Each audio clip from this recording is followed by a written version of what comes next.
Welcome, everyone, to the Sonoma Spiel. My name is Tim with the Sonoma Valley Visitors Bureau. It's around the holidays here when we're recording this, and the lights are all lit around the plaza. All these big events are happening. What I've noticed, though, with the holidays, your life kind of telescopes because like everything kind of like smashes together, and you have this panic as like either Christmas is coming up or Hanukkah or the New Year's, and there's so much busyness happening.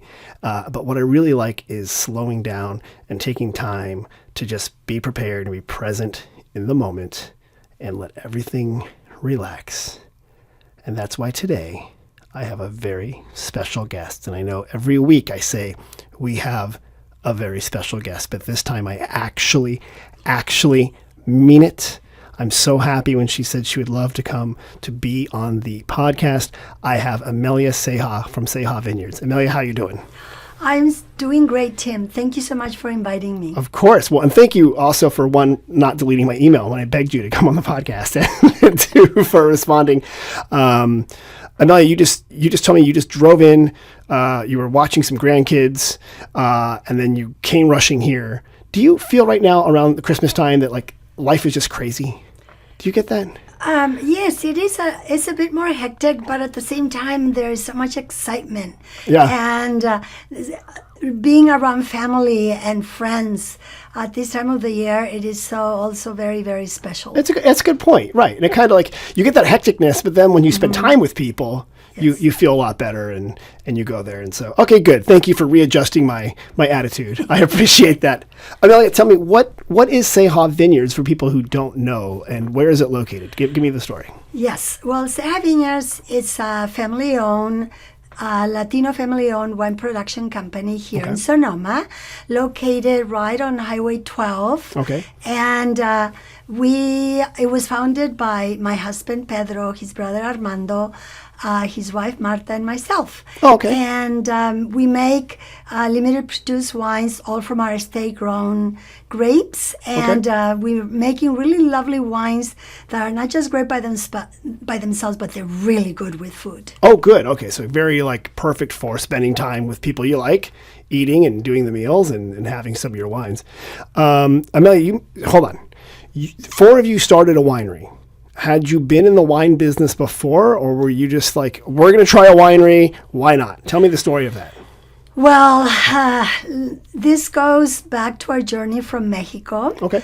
We're immigrants. We, in the late 60s, after the immigration reform of 1965, men who were already working here from Mexico, it became very easy for them to bring their families here with a residency card. Okay. And so in 1967, my father, who had been living in this area for many decades, decided to bring my mother, my sister, and myself. Oh, okay. And it happened that also my husband and my brother-in-law's dad, Pablo, also felt the same way. And so he brought his family as well in 1967. So your dad came up here to work, and you were still in Mexico. Correct. And then in the mid-'60s, they were able to bring you up here. Was your dad working in the North Bay of San Francisco Bay Area? Yes. Okay. He had come up here in the late 50s, and he fell madly in love with this area. And he said, if I ever bring my family to the U.S., El Norte, because in Mexico we call the U.S. El Norte, to the north. Okay. It will be to this area. So I'm very fortunate because, it could have been Fresno. I mean, nothing against Fresno. No, I had somebody on here before who was from Visalia, and he said, Visalia is a lovely place. It's and I never want to talk poorly. And the Central Valley of California it feeds the nation. It does. It's a lovely place. But in the winter, it can get a little bleak with the fog. And in the summer, it can get quite warm. So we don't have that same issue here in the North Bay, right? We have the heat, but it cools off at night. And it never gets super cold and foggy in the winter. And Specifically, like in Carneros, which is Sub-ABA, American Agricultural Area, that straddles in the southernmost part of Napa and Sonoma. And we have that maritime influence. I love it in the summer when we have guests from across the country, and they say they come dressed in summer clothes. And of course, it's foggy like San Francisco. Right. It's lovely. It's the ideal location to grow the cooler ripening varietals like Chardonnay and Pinot Noir. Well, I hope that you are able to sell them a Ceja Vineyards shirt or sweater in the tasting room. So, you're kind of cold right now. So, take one of these vests home with you. Real quick, Amelia. So your father worked in agriculture. You moved up here. What part of Mexico were you born in? I was born in a little village called Las Flores in northern Jalisco. Oh. So the capital of Jalisco is Guadalajara, and then Puerto Vallarta is also in Jalisco. And in that region, in the northern part, is it not? It's central. It's actually on the west coast, west coast of Mexico. Okay. And my husband and his brother Armando are from a state just south of Jalisco called Michoacan, which is also on the Pacific coast. Got it. And there's a fair amount of people I know in the North Bay from Michoacan and from Jalisco, I think, here. We do have, down the street, one of my favorite dishes from Jalisco is the torta ahogada. Oh, the torta ahogada. I love that thing. It is so good. Not a lot of places serve it in the restaurants. I don't know why. I got it when I was in Guadalajara. But yeah, it's a sandwich, and it's like drowned in this hot sauce. It's so delicious. It is. That's good stuff. But you're from a part of Mexico that has fantastic food. And my understanding, it's the birthplace of mariachi music. Correct. I mean, maybe people from Jalisco say that. Maybe people from Michoacan disagree or whatever, but I'm sure that's, a discussion. You came up here to the North Bay, and then you guys decided when you were old enough, you were going to buy a winery and start a winery. How old were you when you guys did this? Well, it actually, when we first came here, it was during harvest, and my father was a vineyard manager, and it was I actually crossed the border with my residency card on now a bittersweet day, September 11, 1967, as a very young girl, and we arrived in the North Bay about 8 p.m. that same day, because we crossed the border in Calexico. Yeah. So it was harvest time, and my father had enrolled me in junior high. But the very first weekend, he said, "Mija," which means my little daughter, "do you want to go and see what I do?" And I was just so excited to be up here, and I said, "Yes, of course." And what happened was that my husband's family had arrived like a couple of weeks before, and at that time they were living in a barn because it's a very large family. And anyway, they were desperately seeking for a job, and our fathers knew each other because they were they had met while they were migrant farm workers working up and down the West Coast, picking different agricultural products. Right. So my father-in-law now called my dad and said, "Amigo, I just brought my family here and we need a job." So my dad said, "Hey, why don't you bring your children this weekend? I just brought my family too, and my daughter's going to come, and I'm going to show her how to harvest grapes." So in September 1967, I was not only introduced to grape growing, but I was also introduced to my future partners, that's fantastic. Armando and Pedro, as we were picking grapes. And I didn't remember, but years later, my dad said that I said, and I didn't speak English at all. I had just arrived here. Okay, right. But I had told him, "Papa, I am going to have a vineyard of my own someday." Oh, fantastic. And he said, "Of course you will." And Armando and Pedro and the entire Ceja family felt the same way. So fast forward after college, Pedro and I were married in 1980. And since we were married and we were living in Silicon Valley because of our jobs, but we would travel to visit our families here in the North Bay almost every weekend, and we started looking for land. And people thought we were crazy because we didn't have any money and we were very young. So in 1983, at the time, both Pedro and I had a 2-year-old and a couple of weeks old children. And we bought our first property in Carneros, which is the perfect location if you're traveling to either Sonoma or Napa, Right because there in the it's so middle. easy. Yes. I just want to know, though, how did you, you were living in the South Bay, and you had gotten a job probably, I grew up down there in the industry. A lot of tech was the big industry, or defense, or something like that. But you longed to go back into agriculture. That's fantastic. Correct. And so you come up here, and this is, it sounds like, you know, you were young, you didn't really have a family yet, per se, a big family. You found this plot of land. Yes. Did you have to beg, borrow, and steal from family and friends and whatever? How did you scrape up the money? Land was a little cheaper back then, but it was still expensive for a young couple. Well, and also inflation was very high, and interest rates in the early 80s were in the teens. So what we did is that we pulled our resources together amongst my parents-in-laws, my brother-in-law Armando, who at the time was actually a very poor student at UC Davis, studying enology. Oh, great. So that's a fantastic program. Exactly. Right? Okay, good. So, yes, our wines are not accidental. Right. I mean, we really do know what we're doing, both viticulturally and enologically. Right. Yeah. So, it runs in your family. So, I'm going to say it's accidental. You've got generations deep already. But that's how we were able to sell a couple of homes, but then that were co-owned by different members of the family, and they were sold. Great. So we had like a really nice down payment. Good. But then we didn't have a business plan because none of us studied business. Like Armando was studying enology and viticulture. Right. I studied history and literature at good UC. For you.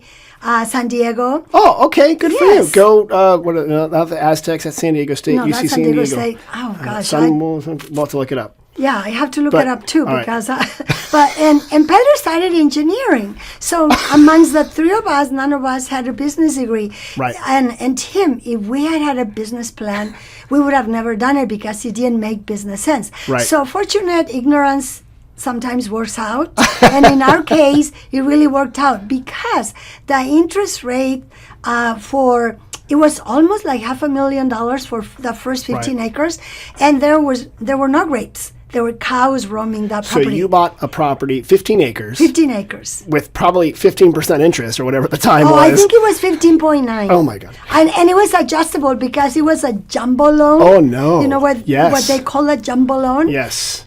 So it did not make... But were you so young you didn't know what you were getting into? No. Okay. We just knew in our instinct that we wanted to own land in this area. Right. And that we wanted to develop it and grow vines to make our own wine. So you had to get the cows off the land. You told the cows to go away.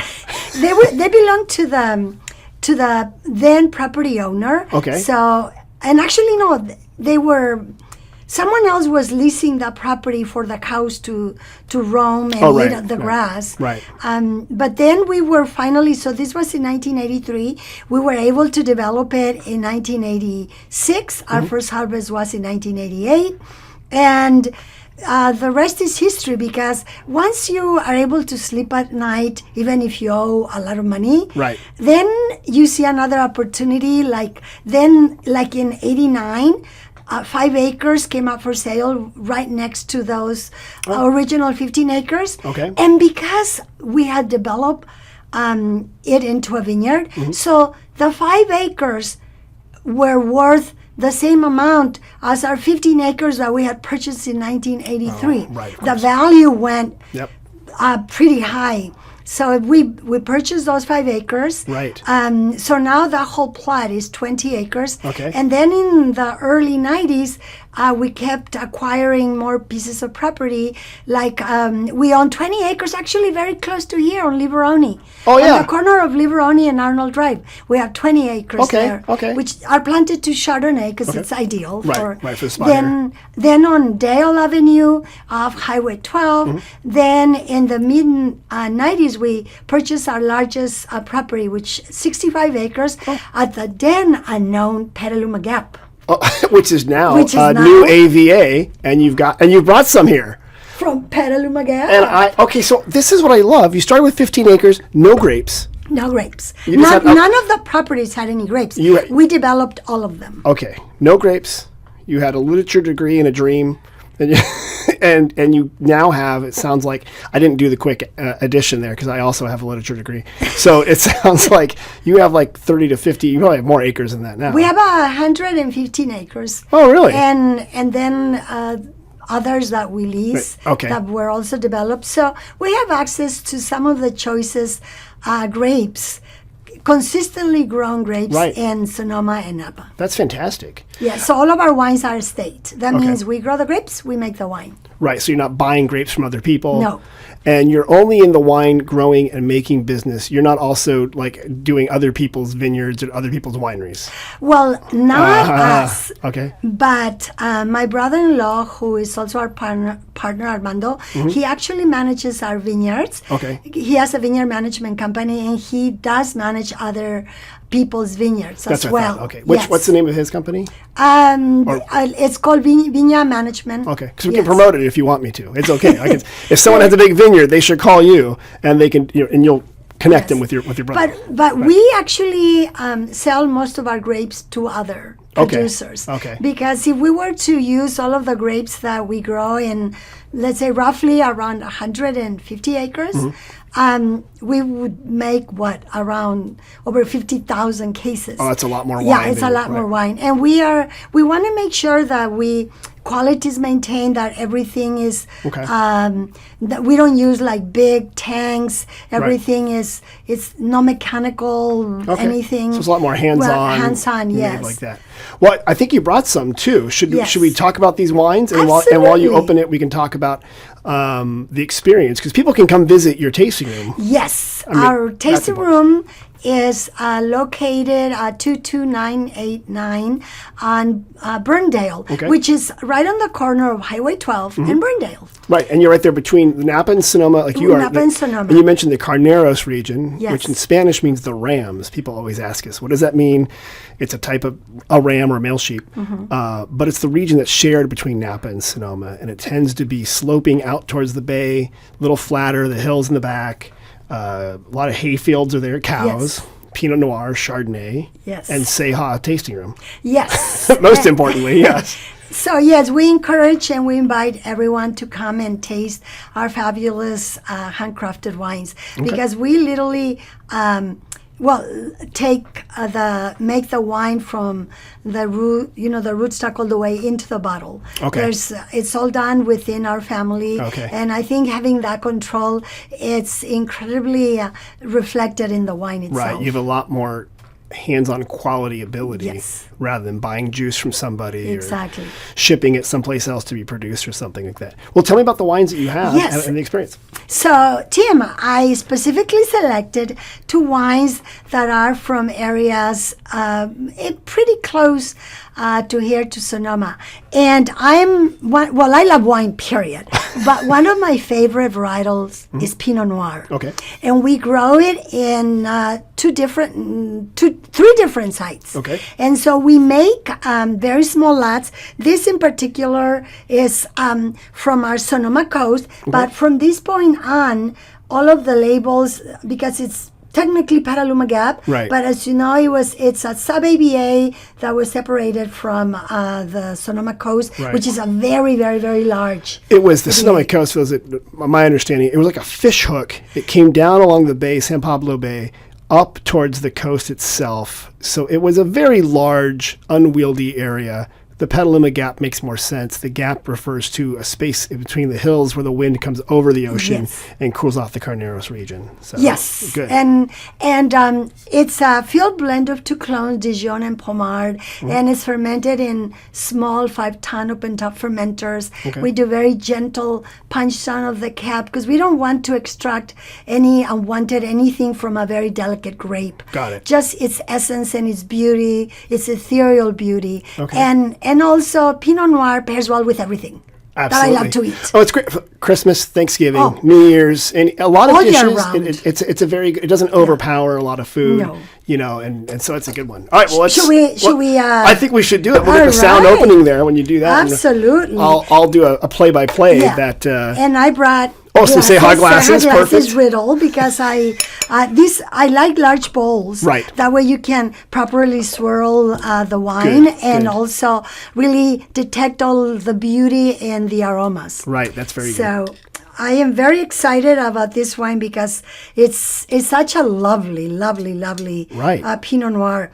And Pinot Noir, more than any other varietal, is very site specific, meaning it really reflective of its birthplace, the vineyards, what the French call terroir, which is not just the soil, but the whole equation that encompasses like the lack of water, availability of water, even the way the sun hits that specific site, Right. the wind direction. Right. I mean, all of those really impact how the wine is going to taste. For example, like we make one from our Carneros vineyard in Napa, the very first property that we purchased. And even though it shares the same parents as this, that is from the Petaluma Gap, Sonoma Right. Coast, literally it's like so different. Interesting. It's just, so here we go. There we go. Oh, you got it. Perfect sound. Yes. And it's very important that you should only see color on the surface that is in contact with the wine. Okay. On the cork you're talking about. Yes, here. on the Okay. cork. And we use corks from Portugal, Okay. sustainably grown. Well, the family has been in the cork industry for a few centuries. So they're finally catching on. But it's very important, and they need to be really dense because you do want oxygen to be exchanged, for proper aging, Right. but not very slowly over a long period of time. What happens if it's too much oxygen? What happens to the wine? Well, the wine actually changes faster, and Okay. what softens the tannins in wine is really the exposure slowly over a long period of time to oxygen. Okay. And what makes it smooth and silky.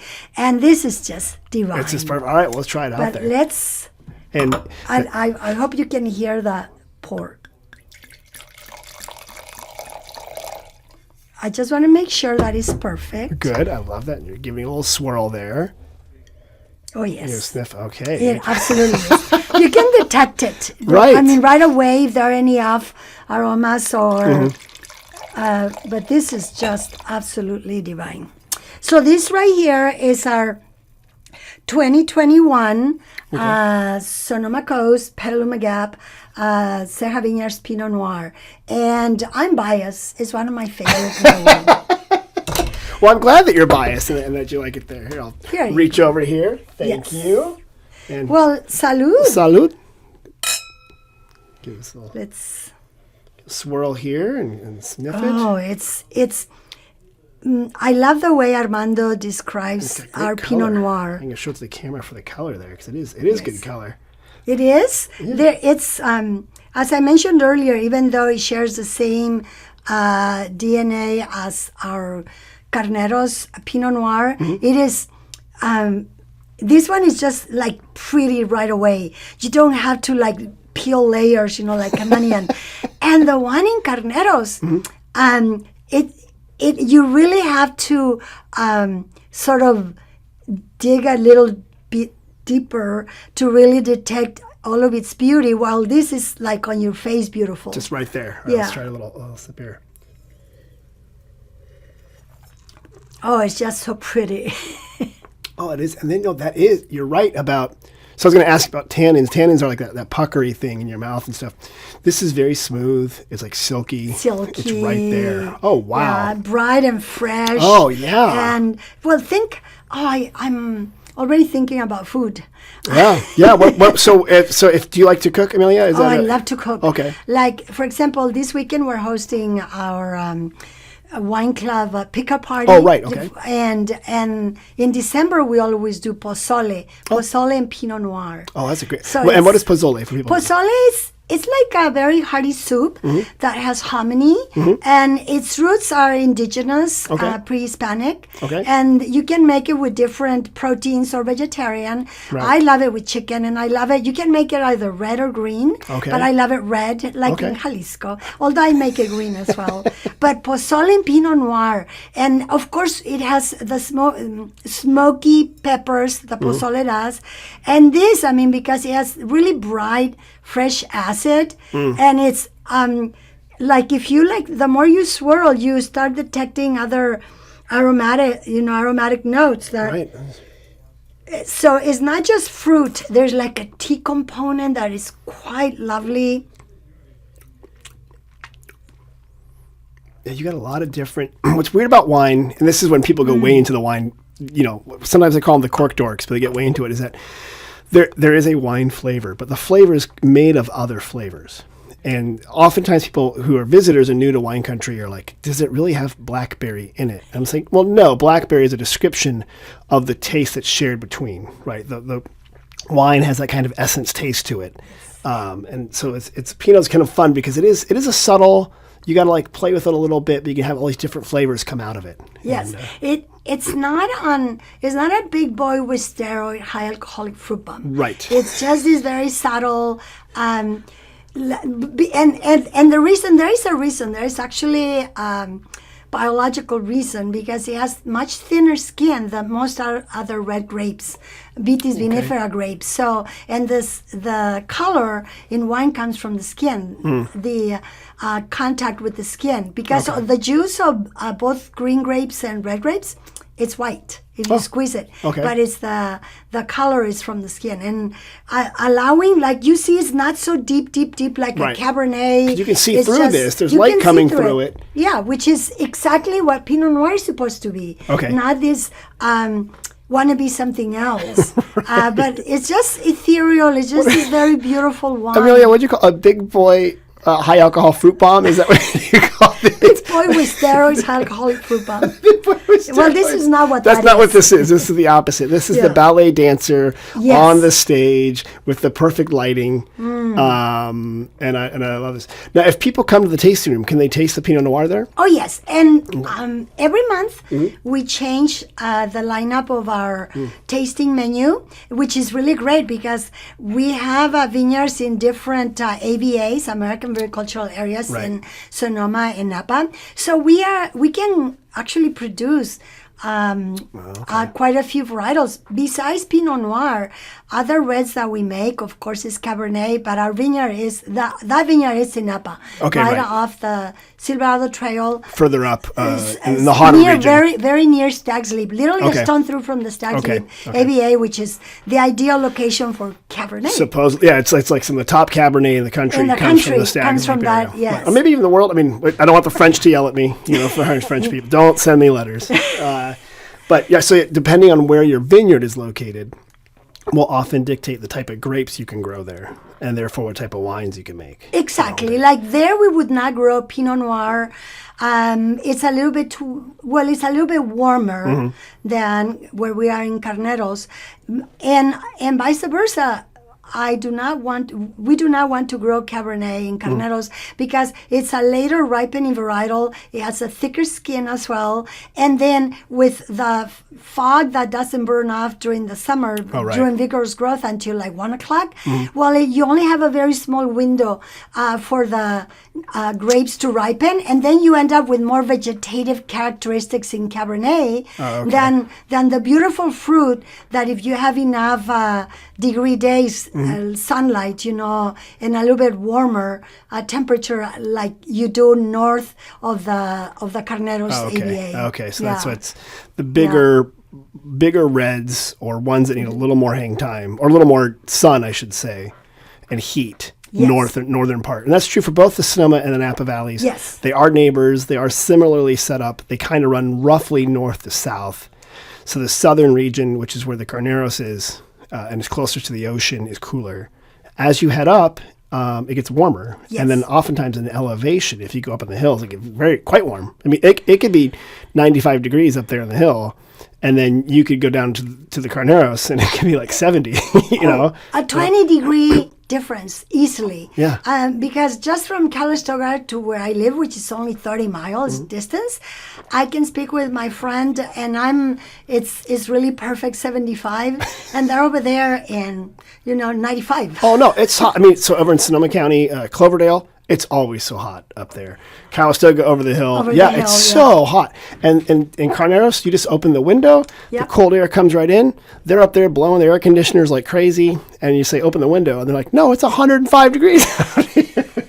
So it is a big difference. And more than any other beverage, and grapes are an agricultural product. There's on the entire planet surface, there's only a very, very tiny percentage that has a Mediterranean climate. Okay. I think it's under 3%. Right. And both Sonoma and Napa, they've got the spot. Yes. Yeah, we're very lucky. We're very, very fortunate. The right latitude, the right geography, and it kind of works out. Well, I feel very strongly that we can grow pretty much every varietal that takes Italy, France, and Spain to grow, but we can do it in all of these little tiny AVAs consistently better than in those countries. Don't tell the Italians and the Greeks and the French and don't tell them. Shh, they'll come here. Well, or maybe they should come here and find out for themselves. Well, there are already many investments, from those countries here in the North Bay. Right. Because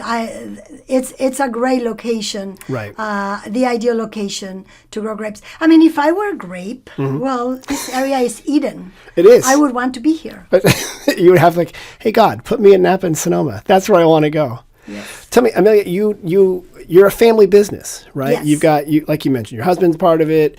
You got brothers-in-law and things, but do you also have another generation that's involved in the business as well? Yes, we have the next gen, highly educated, that was raised playing in the mud, helping picking up the clusters that fall off, the boxes when the harvest is happening, and then being cellar rats. Okay. So yes, and wait, you raised a bunch of cellar rats. That's a very wine country thing to be proud of. My kid's a cellar rat.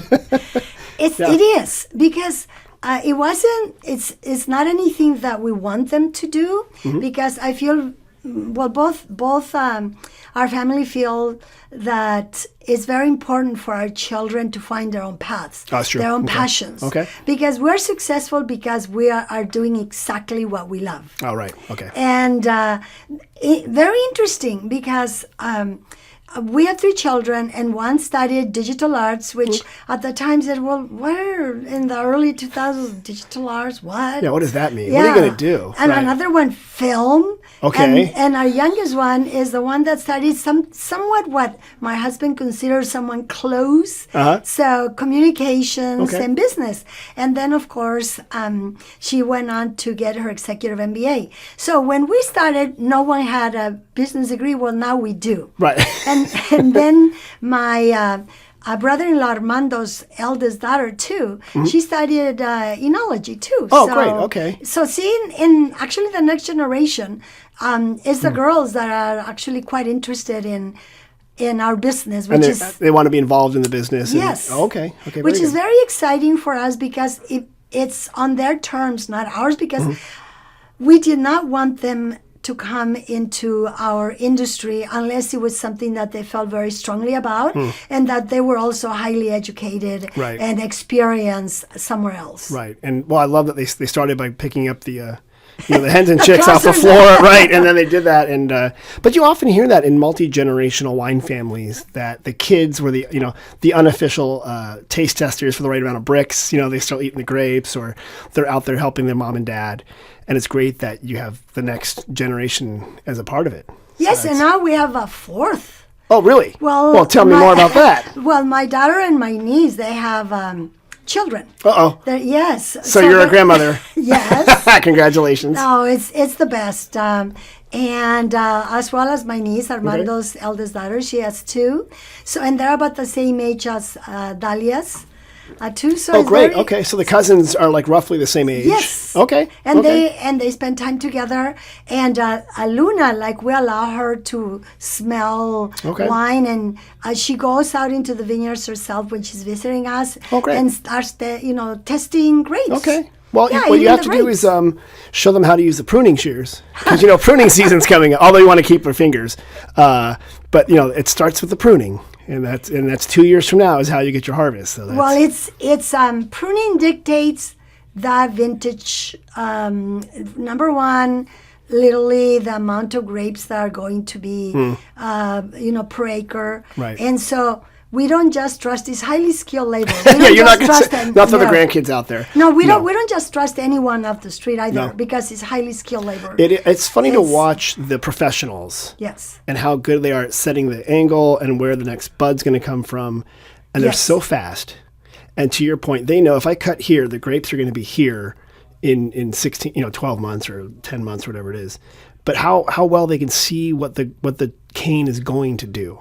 Like I in my backyard, I mangle my grapes all the time. Right? I see the professionals and I cannot believe how good they are and how fast they are. And it's really hard to actually do the pruning because it's during winter. Right. And the vineyard could be part of it underwater. It's muddy. Yeah. So your feet, because I, even after I learned English, I still elected to work alongside my own parents because I wanted to learn everything. Okay. And so I learned how to prune also during Christmas breaks. Right, But not right. because I was expected, it's because I wanted. Okay. You were doing like an internship essentially for your future business that you didn't Well, know I you was were going to making own. a little bit of money. Oh, there's which that is too. Awesome. Yeah.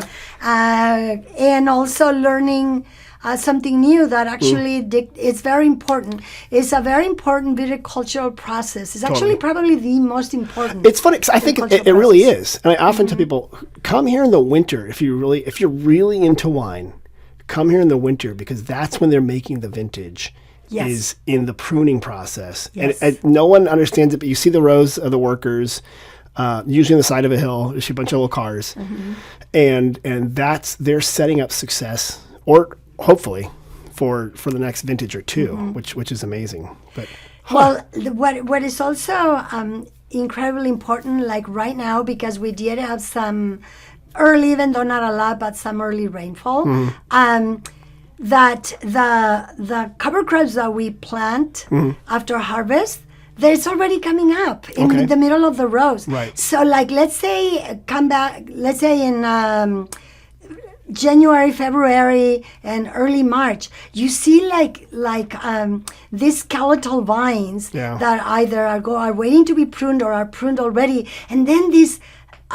In the middle of the rows, these green, lush faba beans, mustards, other legumes to bring back nutrients into the soil, and all of this like life. Right. And so you have sort of the dichotomy, like the skeletal vines and then all of this life that actually brings life to the soil. And we farm all of our vineyards sustainably. We've been doing it since the very first vineyard we developed. Okay. And because it's the right thing to do, not for Right. marketing Right. reasons. We want to make sure that we protect the workers, first and foremost, that they're not exposed to harmful anything. And then also, of course, the soil and the environment. right, which sets you up for, in the long run, for success. Exactly. And you're really Yes. becoming a steward of the land. Exactly. Instead of an extractive, right? And it is the cover crops. People often ask us, why are there flowers between the vines? And sometimes we'll just say, the winemaker really likes to see flowers. But you say, well, it's actually a green manure, or it's a nitrogen fixer, or it's a way to make sure those vines are healthy. Well, it also like, because I'm 5 feet tall, so if I stand like in the middle of a vineyard Right. when all the cover crops are at their peak, Right. they'll be like up to here. And there are also the beneficial insects that get rid of all of the destructive Right, insects. the bad So, insects that are out there. Yeah, we So won't say their name because we won't want them to Yeah, show up. yeah. But the integrated pest management, as Yes. like they call it, is like you want to create an environment that's healthy. Yes. And if you blah blah blah, if you use a lot of chemical inputs, you might be stripping away the natural protection Exactly. that an IPM program might do. Yes. I love that you're doing that, but also you're cognizant because you come from a family that worked in the fields that Yes. you want to protect your workers, right? Because Exactly, that's yes. also one of your greatest resources, and be respectful of their health. and not put a lot of inputs on there that are dangerous. Well, and without the workers, there wouldn't be a wine industry, nor true. food on our table. Americans would So- not eat without field workers. Yes. And yeah. I have. I think it is very important to recognize the contribution of the farm workers, not just to the wine industry, but also to the entire agriculture. Yeah. And I'm just very thankful that I understand it, because that's how we started. And I understand that it is highly skilled labor. Not just anyone can do it, because you can actually ruin an entire vineyard. Yes. If workers are not properly trained, Right. you can totally mess it up. Right. So it's a very wonderful work, and I'm just very grateful that there are people that have those skills to allow us to make these really beautiful bottles of wine. That's well So put. it's thanks to the workers. Right. It starts in the fields, right? It starts with their own hands. That's Yes. well put. Well, Amelia, tell me, do you have another bottle you want to talk about that one? Yes, Okay. And yes. do you need a place to dump that? Or you Yes. good?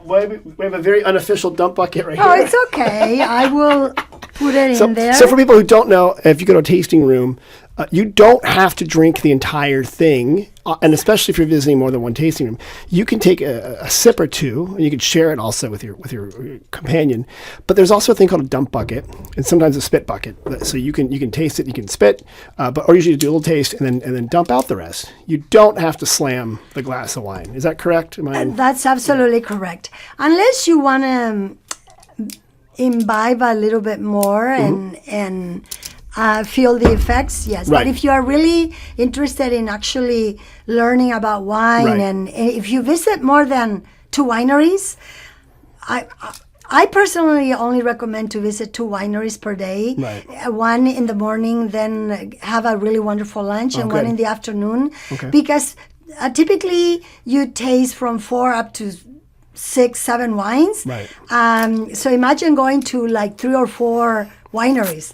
You're really by the fourth winery. It doesn't make any sense, unless you're doing the thing that like a professional sommelier will do, which is taste and spit or taste and Exactly. and dump. But you're right. Just plan slow, steady. Yes. Have a great lunch. Yes, bring especially friends. because there's such amazing places Right. to eat and dine here in Right. wine country. I mean, why pass up? Come for the amazing wines that compete with the best in the world, but also for the food. That's Because- well put.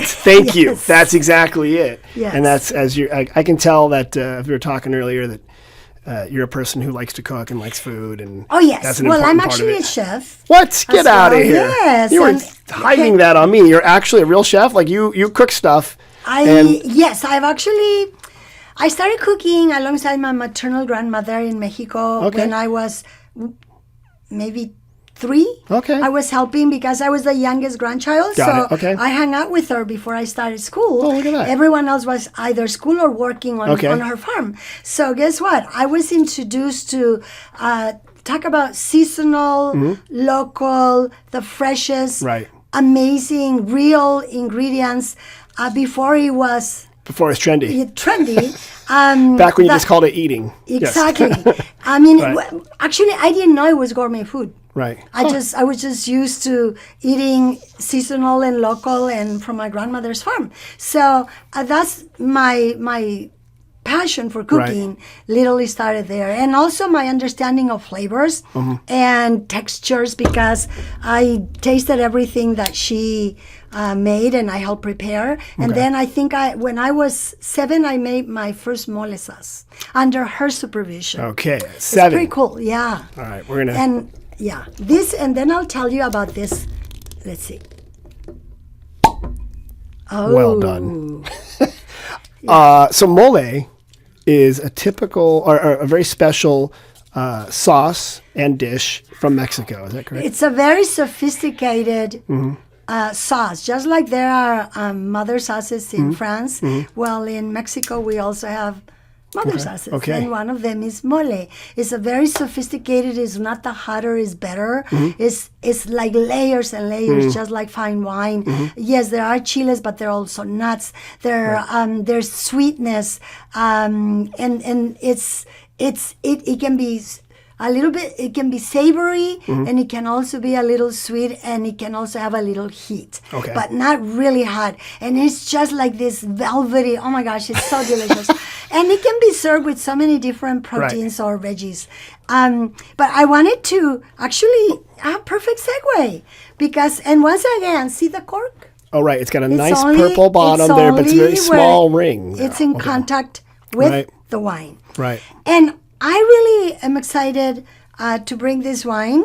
And see, once again, Pedro Ceja Vineyards. Ceja Vineyards. Vino de Casa. Vino de Casa. This is our 2019, just released 2019 red blend. Okay. And it's not a very traditional red blend. Okay.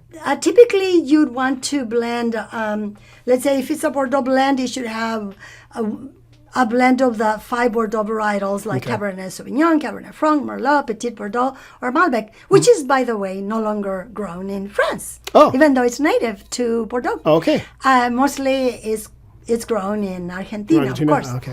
But this, because in the U.S. we can blend anything we want. Right. And we really love Pinot Noir. So this is Pinot Noir Merlot Syrah. And Vino de Casa means wine of the house. Okay. Not house wine, wine of the house. A wine that you might want to enjoy with everyone while you are chismando, gossiping in the kitchen, cooking together. Right, okay. And literally, we've lovingly have nicknamed this wine our breakfast, lunch, and dinner wine. Okay. You know why? You know why when I go ahead. Let me pour. I have to make sure it's perfect. Yes, thank you. Quality control. It is. Okay. So, because this wine, more than any other wine I've tasted in a very long time, it actually pairs well with everything. Okay. And the reason why I say breakfast is because, I love menudo. Right. And I also love huevos rancheros, chilaquiles. And on a late Sunday, brunchy morning, I mean, I don't drink mimosas and I don't drink Bloody Marys. Right. I'd rather have wine. So on a Sunday morning, lazy Sunday morning with chilaquiles that I absolutely adore, this is your wine. Okay, the Vino de Casa. But breakfast, lunch, well, you'll see why it'll pair really well with lunch as well. Because of the varietal composition of Pinot Noir, Syrah, Merlot, this just really allows this wine to be so incredibly approachable. Like, literally, it's so easy to enjoy it every day, all day, for no reason. With food, without food. The same thing. It doesn't have that tannic bite. So you're right. I mean, it has a little bit because you see that in the other reds there, but this is quite good. And I could see chilaquiles, which I love, which are like tortilla strips that are fried, and then they have just different stuff on top of them, right? Yes, they're served with a really delicious tomatillo salsa or a red salsa, and then you can top them up with two perfectly poached eggs, some queso cotija and additional salsa, and then of course with a glass of Ceja Vino. I think that's the way to do it. Yeah. It might be a regional dish. Have you heard of a dish called huevos divorciados, which is the chilaquiles in the middle and the green and the red? Yes. So delicious. I love this. Absolutely. It's two sauces. One is tangier than the other, and I love them. Well, this is ideal for both, But if you can also enjoy this with like I just made this amazing banana chocolate chip, but with cocoa. Like a bread or like a cookie? Okay. And oh my gosh! And then I whipped some fresh whipped cream, of course, just with a tiny bit of a few drops of vanilla. Okay, I had I known that you were this much of an accomplished chef, I would have been like, also bring a bunch of food. Oh my gosh! I still remember. I have to tell you this brief story. So this is when we first launched our brand. There is this really amazing talk show host, Gene Burns, Dining Around with Gene Burns show out of San Francisco. And I had met him, and he invited me to be interviewed an entire hour because it was only on Saturdays. Right. And it was like a 2-hour show.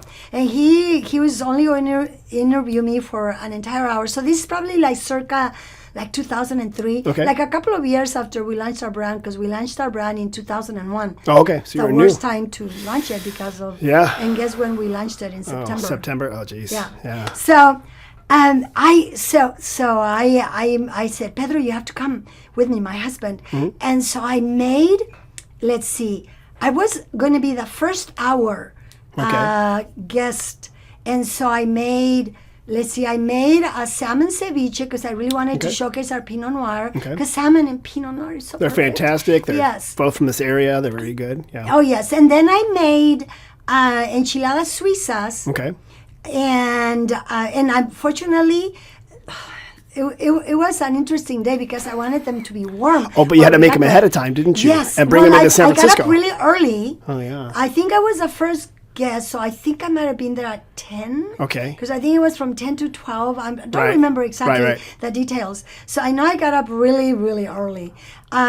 But they were still warm, and I wanted, of course, to pair them with the Chardonnay. So we tasted the Chardonnay. Oh, and then I brought a similar bread that had like cocoa and chocolate chips, but they're bittersweet, not the sweet, nothing sweet. Right. Just maybe a hint of sweetness to pair with Cabernet. Because I remember I brought 3 wines, and I brought 3 different foods to pair with each one of them. Oh my God, she almost started crying because she said, in all of my years of interviewing vintners, no one had brought any food. Right, to pair with. That was a smart idea. Yeah. Oh my God, I guess it was one of the most listened to. I'll have to go back and get that one. I bet you it's somewhere on an archive on the internet somewhere. Yes. But that was. But isn't this fun? This is great. So this is the Vino de Casa. Vino de Casa is just. And what do you call the Vino de Chismosas? No, what'd you call it? No, I said you can enjoy while preparing a meal with all of multi-generational family while you're chismando. Gossiping. Sorry.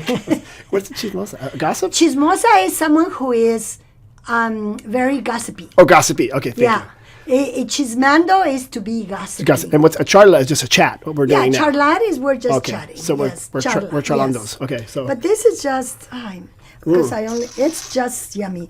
And as you allow it to just keep it open, because we just popped it open, it literally does. You can then expect to detect other aromas and So flavors. when you say open, just so people don't know, that means you let it rest, you let the air interact with it.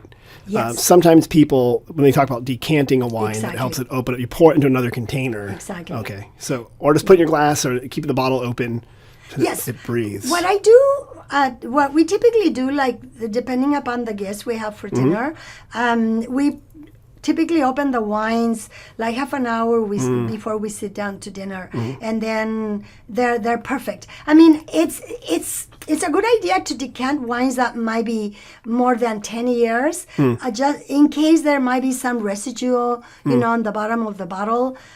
Plus, also you want to oxygenate them faster. Okay. But just for, let's say, anything within 10 years, I mean, just open it a half hour before. Pop and the cork and leave golden. it there, and you're good. Yeah, okay. yeah. And then also allows it to kind of come to temperature sometimes if it's been colder or, to get ready for it. Well, I feel that typically most white wines are served too cold and most red wines are served too warm. We serve them I grab this from our cellar, which is temperature control, and both. So it's set at about, I think it was 61 degrees. Okay. So I grab them at 6. They're both at that temperature. Now, of course, they've increased maybe a couple of degrees, but the whites will be the same. It's only, you only want to chill white wine if you don't want to smell it or taste it. But if you really want to enjoy, a Chardonnay that we made that is not mallow, that the viscosity, the mouthfeel is just so, oh my God, it's my favorite Chardonnay on the planet. Then you definitely do not want to serve it over, under 62 degrees. Right. And I think 62 is ideal. I think you're right. I think a lot of people chill wines, usually they're less quality or it's sort of like McDonald's. They eat it fast. So you don't have to taste it. I think sometimes if a wine is too cold, you're not allowing those, what they call them, the esters or whatever, the taste interactions to happen. And in which case, it's like you're just shooting vodka. So what are you doing here, people? Amelia, if just people want to go visit the vineyard, can you tell me where it's located again, and then what the website is if they want to get more information? We invite you to visit us, and Ceja Vineyards is located at 22989 Burndale Road here in Sonoma, but it's right on the corner of Highway 12. Right. Which is a main artery. So you're between Napa and Sonoma, you're right there. Sonoma. It's like you can, the best thing about going to Ceja, you have your choices, right? You want to go to Napa, you're there. You want to go to Sonoma, you're there. Yes. You go to both. You're right there in the middle at Ceja. So it's not like you have to trek far. Oftentimes, if you're visiting Napa, Ceja is right there. If you're visiting Sonoma, Ceja is also right there. It's ideal, like if you're driving from on 101 or 80, it's really fun because you're on 12. Right. I mean, you don't have to like wait for hours to go all the way, whether, Hillsburg or go to Calistoga. Right. I mean, we're so close. You're just a little bit off the road and you're right there. And for people who, I know because they're listening to this, Ceja is spelled Ceja. And so is your website cejavineyards.com? Yes, and our website is cejavineyards.com. Okay. And Ceja, which is our last name, it actually means eyebrow, but only one eyebrow. Ceja means eyebrow. For real? Ceja. It means eyebrow? Yes. The last name in Spanish means eyebrow. Well, remember that last names were not really used until 900? Right. Because people had names. Right. But like if you had bushy eyebrow, then you'd probably say, Daniel con la ceja. Sí. Or something like that. Manny eyebrow. Oh, there's Manuel the eyebrow guy. Yeah. But we also, on our website, not only are you able to purchase our wines and see, schedule a visit, but you can also get awesome recipes. Because we also have a YouTube channel. Okay. But we have, countless recipes with videos and, of course, very well written on our website. And I think we have some of your recipes on our website because you're quite good at responding to those questions, which is great because people get intimidated when they're talking wine, like, what should I cook with it? And I love that wineries take the initiative to say, here's something that's easy to make. It's great to go with our wines. And I think it puts people at ease when they're entertaining. And most importantly, we really encourage everyone who loves to cook, whether it's, it's a no-brainer that wine pairs well with Mediterranean cuisine. Right. French, Spanish, Italian. But how about all the other food that we love, like Mexican, Asian, Latin American? Well, guess what? There's room at the table for wine, regardless of what the menu is. Right. But there is a caveat, as long as it's balanced. Because earlier when I was speaking about these really robust, over-extracted wines, well, those wines don't really pair well with anything. Right. But please drink them if that's what you love, because you should only please your palate. I like that. I mean, I prefer the wines that have acid because then it allows me to prepare food with some heat because I love Mexican cuisine. Right. And actually my favorite fusion cuisine is Mexican and Asian. Okay. It's fantastic. As once I was introduced to Asian cuisine, I fell in love again with Asian cuisine. I feel like I could do an entire different podcast about food with you, and I think I'm going to. Yes. That'd be a good way to do it. Yes. But I'd say you can't leave yet because I hope you know, that as part of the podcast, you're going to help me answer questions. Yes. So, but if people don't listen any further, cejavineyards.com. But Amelia, first of all, I got to pronounce your name correctly. I apologize. That we have two visitor centers, one here at the Plaza in Sonoma, one at Jacuzzi Winery, close on the way to Ceja. Very close. And we get all sorts of questions. People ask us sorts of stuff. So I do, for the end of every podcast, my guest has to pretend they're working in the visitor center and answer some questions. Okay. Are you ready? Yes. All right. We call this We Get Questions. Can I use Uber or Lyft to go between wineries in Sonoma Valley or Napa Valley?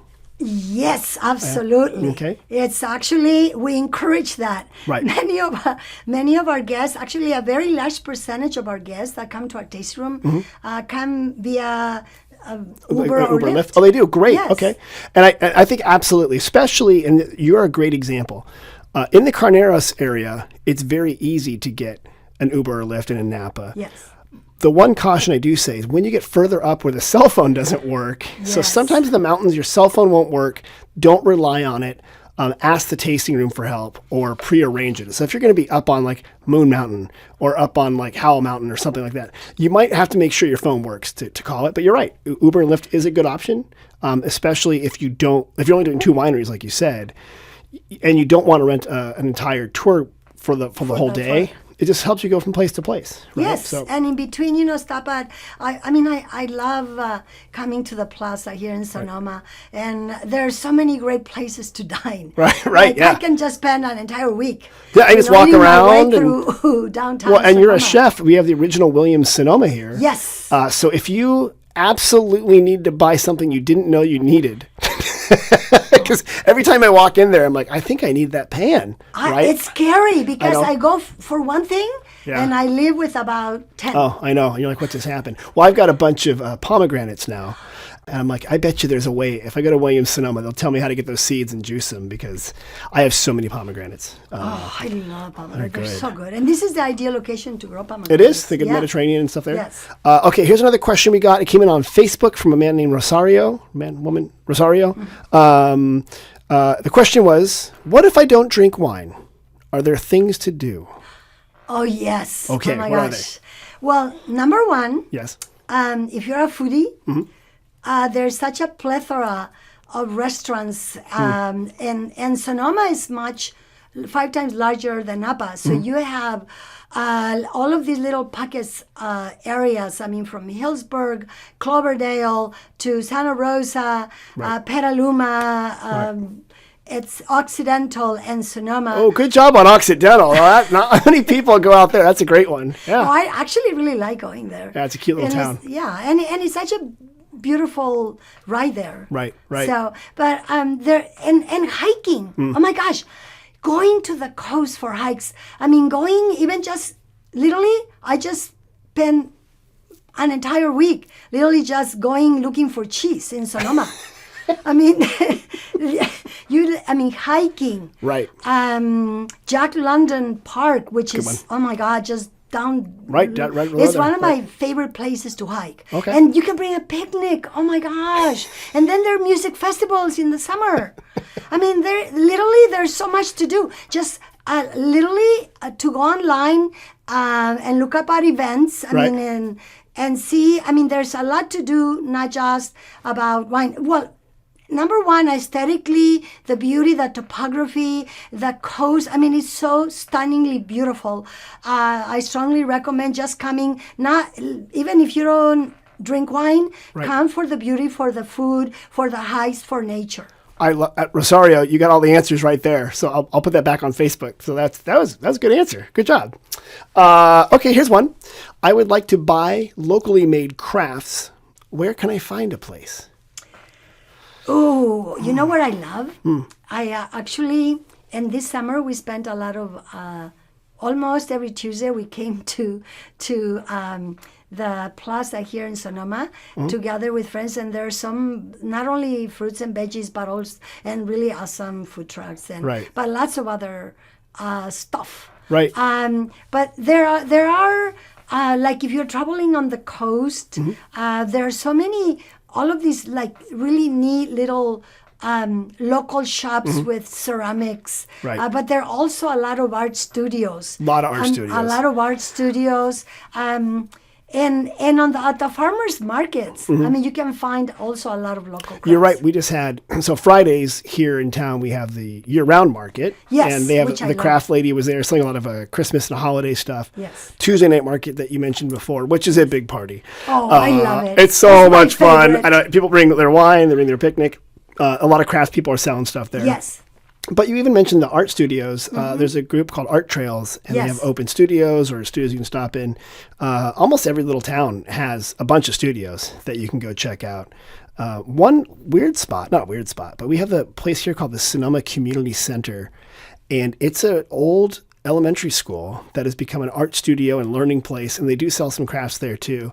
But I mean, you walk around the plaza, there's a lot of places. Yeah, so the person asking this, just walk around. Oh yes, Here's some more absolutely. places. Regardless of where you go, which little hamlet you go in Sonoma County, there's local stuff to see, arts and crafts, and to buy and bring back to your own home. I love it. So, okay, here's the final question. And so far, you've passed them all. You're doing a good job.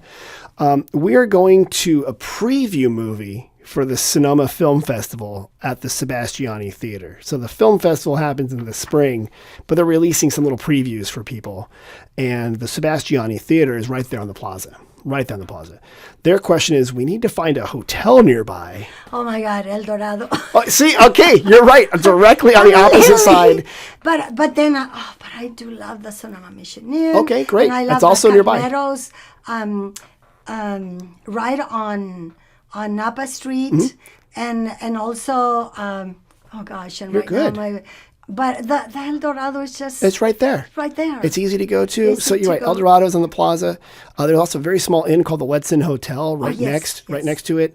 There's a bunch of an inn to remember and all these like smaller spots, the MacArthur, the Lodge. Those are all within a 10-minute walk, 15-minute walk. I mean, the Wetson's within a 5-foot walk. Literally 5 And foot. it's adjacent to the theater. Right. And you're right. The El Dorado, that's probably a 1-minute walk. So that's great. Yeah, these are all good spots to go check out. So, Amelia, you're hired. You are ready for the visitor center. If you ever get sick of running the winery, being the grandmother, being a chef, being a passionate diplomat and advocate for Sonoma and Napa, which I appreciate. It's been wonderful having you here. So thanks for coming on. If people have, one more time, what's the website they should go to get more information about? Please go to Ceja, Ceja Vineyards, with an S at the end, plural, cejavineyards.com. Okay. And just peruse. There are a lot of tabs, but definitely check our story. It's pretty cool. Actually, our bios are up there. Okay. And, of course, the recipes and food and wine pairing suggestions. And it's actually a really cool website. I think it is, too, because I've been on it. And Cool. people can also sign up when you go to visit to the wine club. Oh, and also subscribe to receive our newsletter. For example, we just sent a newsletter. Oh my God! And the response was so overwhelming that it completely sold out. Because I will be hosting Nama Waterways cruise on the Douro from Portugal, flavors of Portugal and Spain. Okay. April 2025, and we sent a monthly newsletter. Right. The response was so overwhelming that because we only are allowed so many cabins that literally like that It's sold out. gone Wait a minute. within like minutes. Okay, so we've got mom, grandmother, literature major, chef, History wine major. person, history major. We've Literature and got early agricultural worker, now cruise director. Well, Oh my gosh. Cruise host. Cruise host. I guess I received the best reviews as a wine host on Nama Waterways, so I'm invited anytime I want. Oh, that's fantastic. Yeah. All right. Well, you heard it here first on the Sonoma Spiel. Go to cejavineyards.com. Amelia, thank you so much for coming on. I really appreciate it. Thank you, Tim. It's a pleasure. Gracias. Sí, por supuesto. And Mom and Dad, if you're listening, hope you're doing well. Everybody remember to like, comment, subscribe. Just as soon as you subscribe to the Ceja Vineyards email newsletter, then subscribe to this podcast. Have a good week, everybody.